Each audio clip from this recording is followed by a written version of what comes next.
All right, so last time we left off here, we looked at changing the amplitude by multiplying the trig function by a constant on the outside. And I had said that now in part two, we're going to take a look at multiplying the angle by a constant. Okay. All right, so take notes. This is still 4.2, amplitude, reflection, and period. Okay, so 4.2 continued.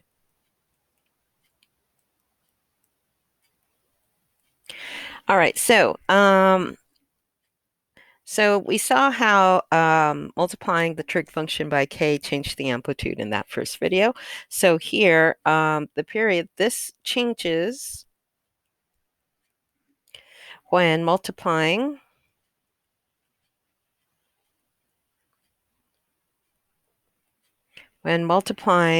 the angle by k.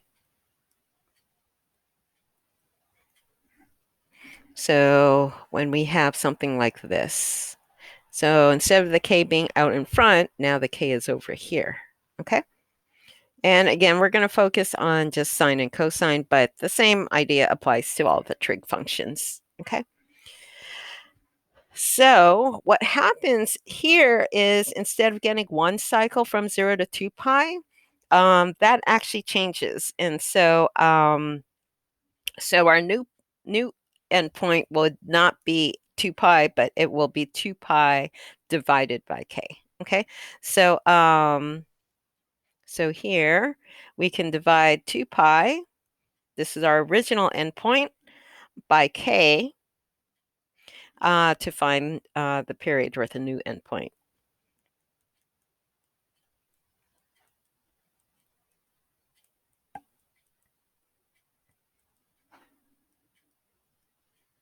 Okay. And this idea, so what's actually happening is like, okay, so we know we have we know we get one full cycle between 0 and 2 pi, right? We know we get one full cycle between 0 and 2 pi. So then what happens is when you do stuff to the angle, then that changes your endpoints of your cycle, of your one cycle. It's no longer going to be 0 to 2 pi. Like you don't get this between 0 to 2 pi anymore when you start doing things to the angle here.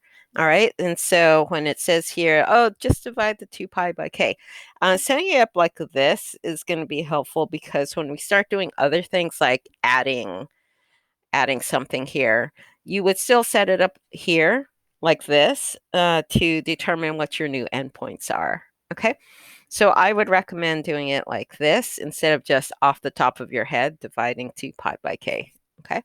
So just do this. Take whatever you have here, set it in the middle between 0 and 2 pi, which are the original endpoints of your sine and cosine graph, right?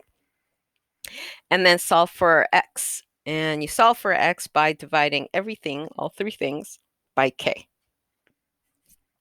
All right, so we get 0, x, and 2 pi over k. And just keep in mind, if you're going to divide by a negative number, remember that changes your direction of your inequalities. Okay. All right, so let's take a look at this first graph.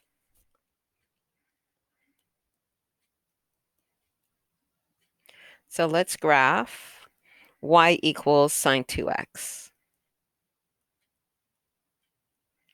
Okay.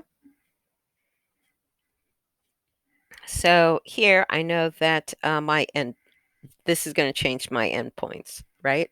Okay, so new endpoints.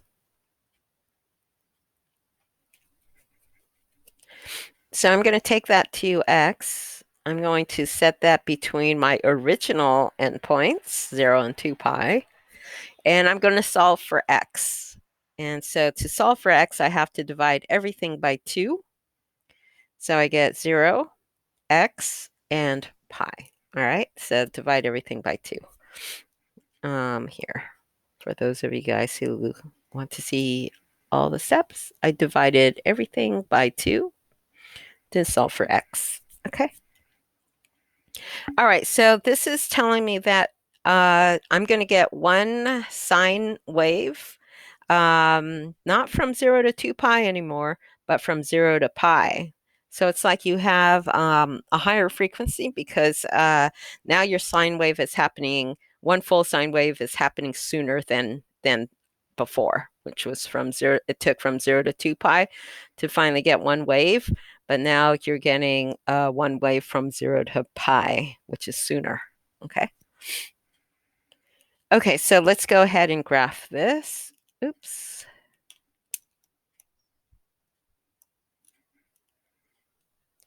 And here,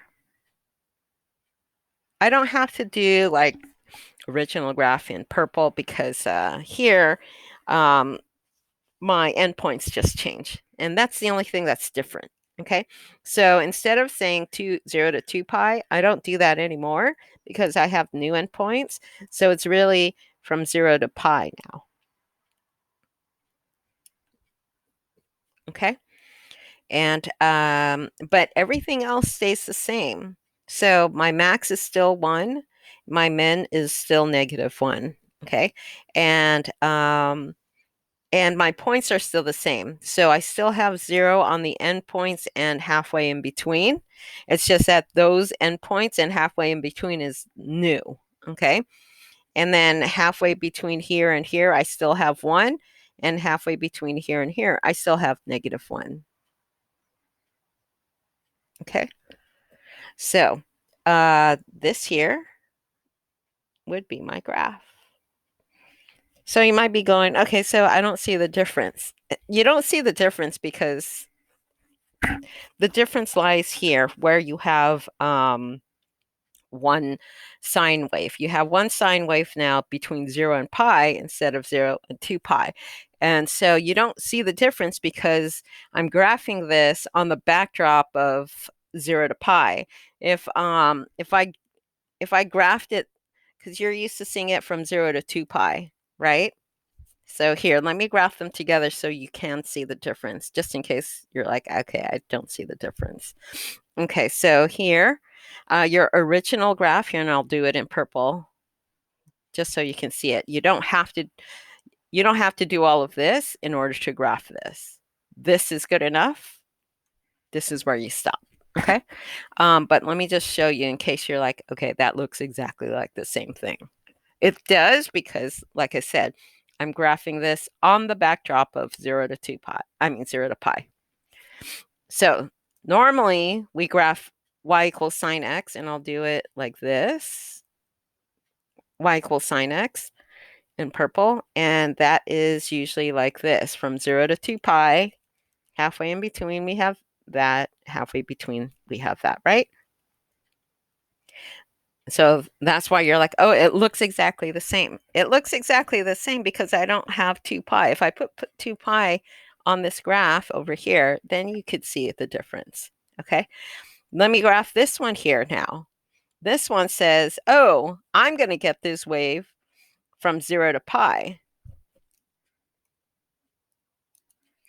Okay, so here, now I have this graph, and halfway between is 1, halfway between is -1. And that's what my graph looks like. So if I do it on the backdrop of 0 to 2 pi, then you can see it. But but what I'm doing here is kind of like zooming in on just one cycle. Okay, so this is what it looks like compared to just regular y sine x. This is y sine 2x. Okay, so this is what we mean by higher frequency. Okay, so this here is happening more often. Okay, you can see that we get 2 of these between 0 and 2 pi because it will repeat.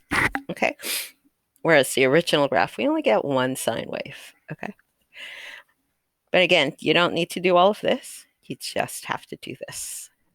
All right, so let's take a look at another one. All right, so let's graph this. Let's graph y equals cosine pi x for one cycle. Okay, so here, this tells me that we're going to get new endpoints. So we're not going to get one cosine wave from 0 to 2 pi anymore. Okay, so let's find out where we are going to get one wave. That's one wave, right? One cosine wave. Okay, so where are those new endpoints? Well, we know that the original endpoints are from 0 to 2 pi, but when we do stuff to the angle, they are going to change. So let's put pi x in between here and solve for x. We have to divide both all three by pi. Okay, to solve for x. And so we get 0, x, and 2. So we're going to get this one full cosine wave, not between 0 and 2 pi, but between 0 and 2. Okay, remember 2 pi is just a number, 6.28. That's much farther down than 2. Okay, so we see here that we also have higher frequency here. All right, so new endpoints are 0 and 2. Again, you won't see the change here because I'm graphing it on the scale from 0 to 2 instead of 0 to 2 pi. Okay. Maximum is 1. Minimum is still -1. Okay. And so everything else remains the same. The only thing that changes are the endpoints. Okay. And so we still have 1 here and here, and we still have -1 down here. And halfway between, we still have 0. And halfway between here, we still have 0. So still the same shape. It's just that this shape happens between 0 and 2 instead of between 0 and 2 pi, which is down here. Okay, so we see that this happens more frequently. Okay, let's see. Let's do another one. Let's graph y equals sine x over 2 for one cycle.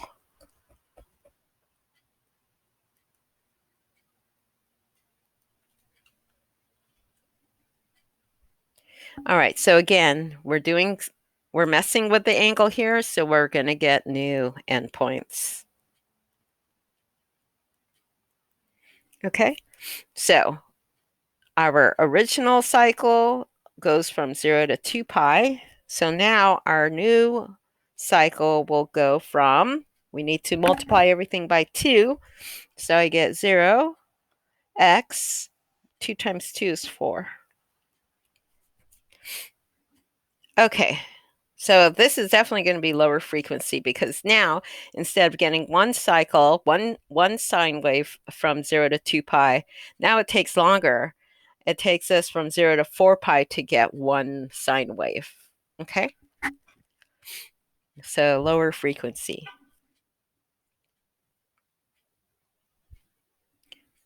All right, but basically the same graph. Again, we're graphing it on the backdrop of 0 to 4 pi instead of from 0 to 2 pi. Okay, so halfway here is 2 pi. Maximum is 1. Minimum is -1. And we know we have 0 here, here, and here. And we know halfway between we get 1. And halfway between here we get -1. Okay, so here is our graph. Again, you might be like, oh, I don't see any change. Of course you don't, because again, I'm graphing this from 0 to 4 pi as opposed to 0 to 2 pi. So remember, you get this graph from 0 to 2 pi. So you can see this would have been, this is our original sine graph right in here, right? But look, it takes so much longer to get one sine graph. Okay. All right. Let's do another one.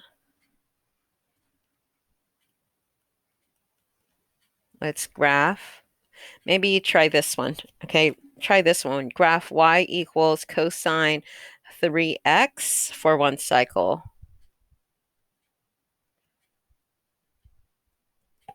Okay. So go ahead and hit the pause button and give this a try.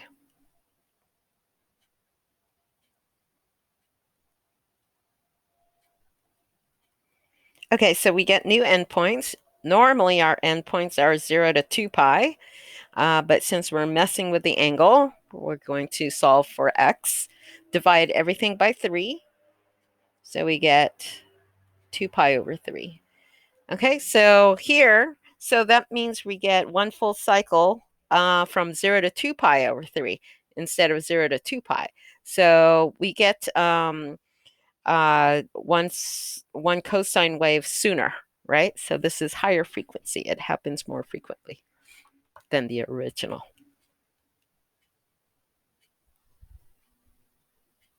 All right, so 0 to 2 pi over 3. Halfway, what's halfway? 1/3. Okay. All right. And we know maximum is 1, minimum is -1. Okay.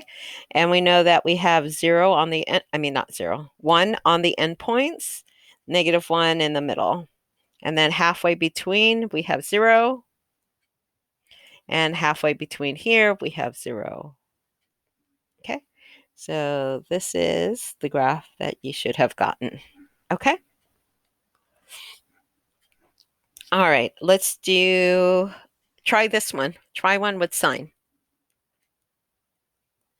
Let's go ahead and graph y equals sine 4x for one cycle.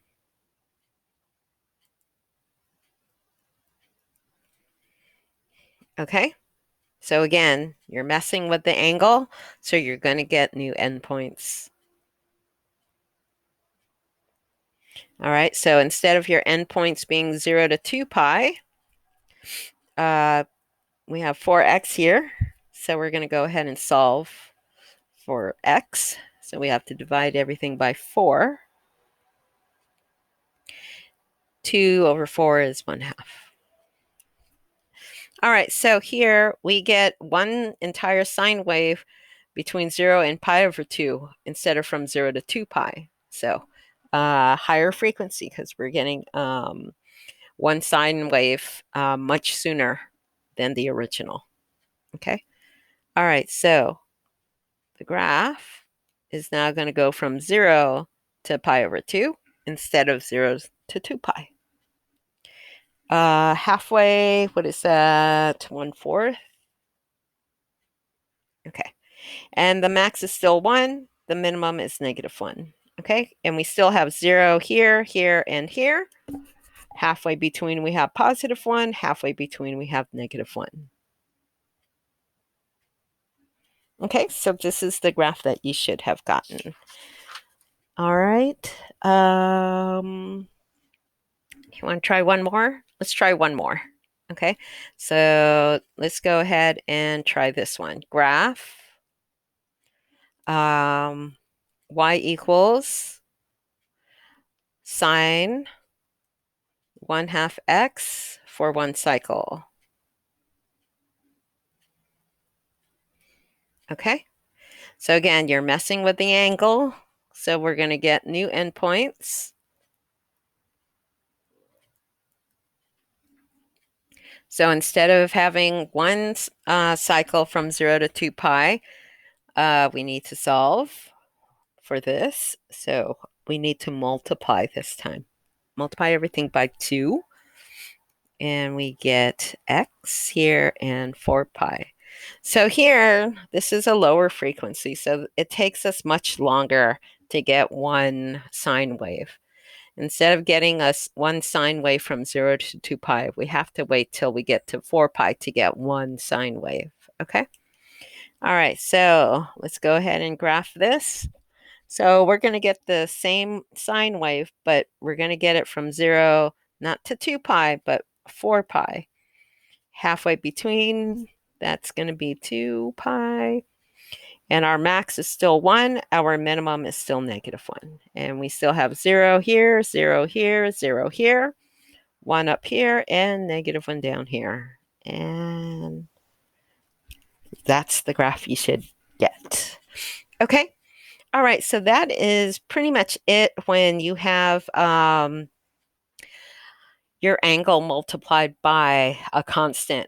We're going to start doing some fancy stuff with the angle as well in the next units, in the next section. So stay tuned for that. If you have any questions, make sure you text message me or email me, or you can even send me your questions on as you're doing the homework. Just click ask your instructor. Okay.